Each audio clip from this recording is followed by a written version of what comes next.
Oh, hello there, my little starfish. Got a great story for you today. What's inside a police station? And it's by Sharon Gordon. All right, so today you're going to hear a story about a police station, and at 10:30 you can meet up with a police officer who I think is going to take you on a tour of a real police station. So, and you also saw the video of the police station the other day that I put up on the Google Classroom. All right. Welcome to the police station. Police officers start their day here. Okay, I don't know if you know what the police station looks where you live, but I think most of them are made out of bricks.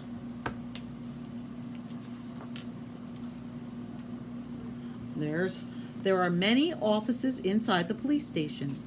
The chief of police has his own office. He's in charge of the police station.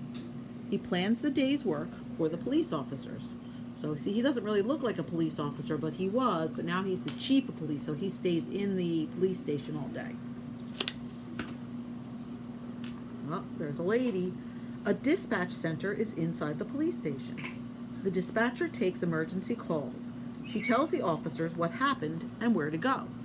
So if something happened, they call the police station and she takes the message and sends and will contact the police officers and say, oh, you need to go to Broad Street.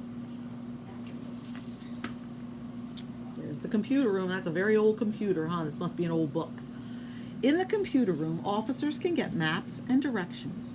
They can also find information about drivers and cars. The officers can check to see if a car has been stolen.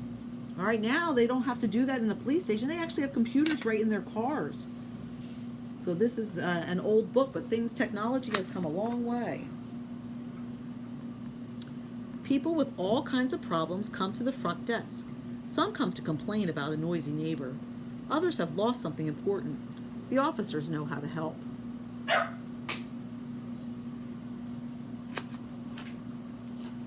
Oh, there's a police car.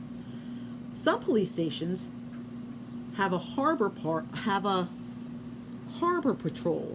The harbor patrol looks for people who break the law in boats.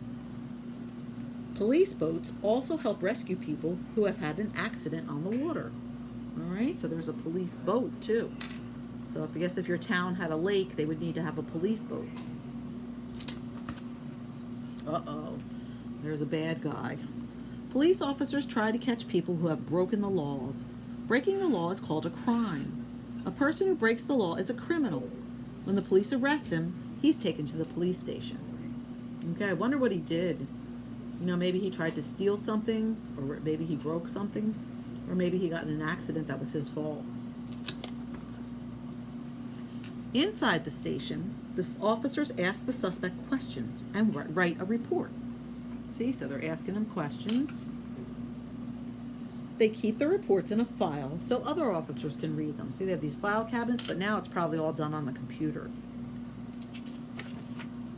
Uh-oh. Everybody knows what that is, right? Yeah, they put him in the police officers may charge the suspect with a crime. He might have to stay overnight in the jail cell.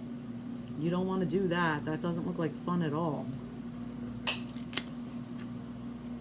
Anybody know what they're doing there? Can you tell what they're doing? Did you know that everybody has individual fingerprints and everybody's fingerprints are different? So if they take your fingerprints, they can tell whether your fingerprints are on something or not. Everybody's fingerprints are different. In the processing room, an officer takes the suspect's fingerprints with an ink pad. He presses them onto special fingerprint cards. The fingerprints are kept with a photograph of the criminal. This will help the officers find him in the future. So they take his fingerprints, and then if he were to rob somebody and leave his fingerprints at their house, they would be able to tell that he did it and charge him with the crime. Sometimes the officers need help solving a crime. They call in the detectives. A detective does not wear a police uniform. She looks like everyone else on the street. So she's a detective and she has a badge. A police officer always has a badge.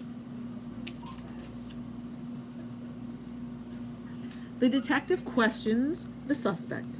She looks for evidence or clues, such as a piece of hair or clothing. The evidence is sent to the police lab. The workers in the lab study it to find out what happened. So yeah, there's lots of jobs you can do at the police station. You could be a detective, or you could work in the lab and figure out what happened during a crime. Oh, this is what you saw the other day. A police dog. That's a different kind of dog. This is a German Shepherd. But police dogs can be all different kinds of dogs. The police dog is trained to track down clues. He can help the officers find people and objects.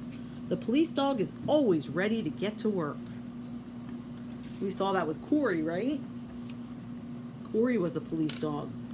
But they could be all different kinds of dogs. Corey, I think, was a Labrador Retriever, maybe? And this is a German Shepherd. All right, so I hope you enjoy today at 10:30. You're going to listen to a police officer in Robbinsville tell you all about what it's like to be a police officer.